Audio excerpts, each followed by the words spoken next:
I'm Dr. Douglas Street. I'm a general practitioner in Montego Bay, Jamaica. I want to speak to you on a matter that is very sensitive, especially to our ladies. So it's having a recurrent discharge. You go to the doctor, sometimes it goes away, sometimes it comes back. Um, and no matter what you use, it is the same result. And you wonder what is causing this problem.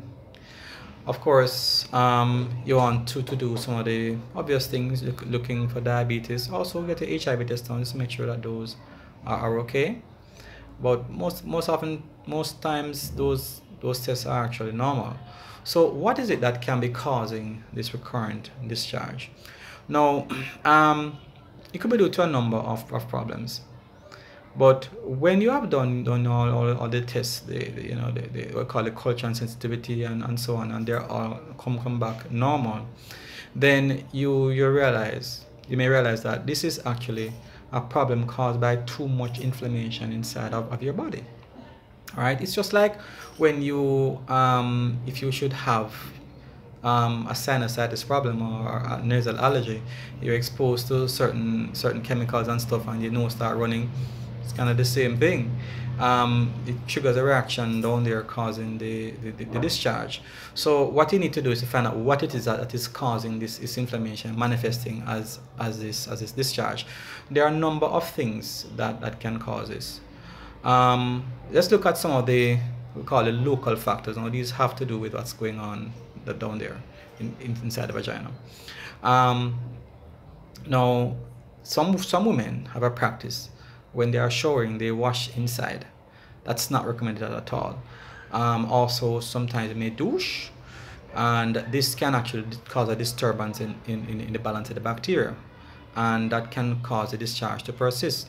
It's not a good practice. So the washing should be confined to outside only, and it should not venture inside.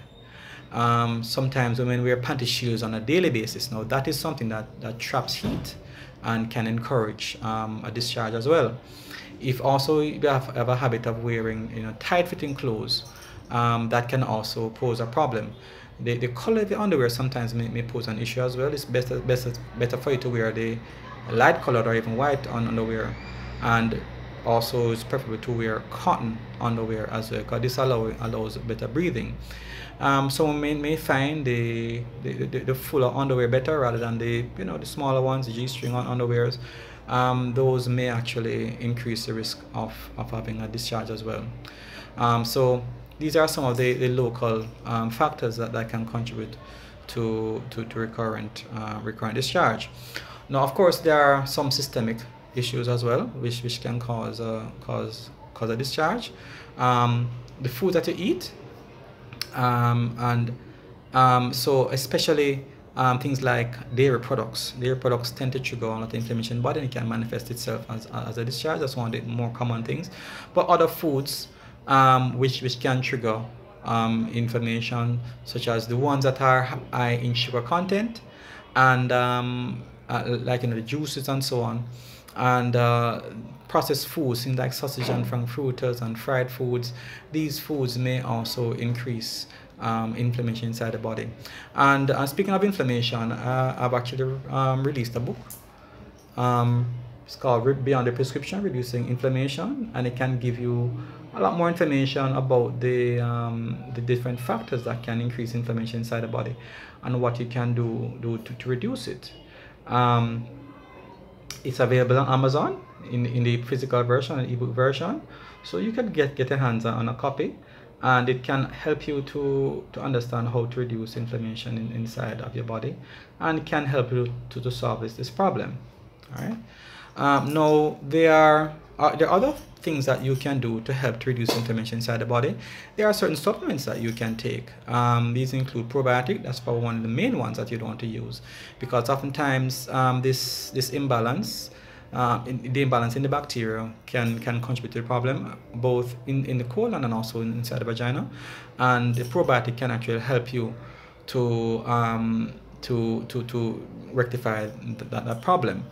There are other things you can use. Some persons have had benefits from having aloe vera supplement, known as supplement as well, and there are several other antioxidant supplements that might be able to help you. Now, as you can understand, medication is oftentimes not a solution to the problem. They may serve as a temporary, relief, but it doesn't bring about permanent change.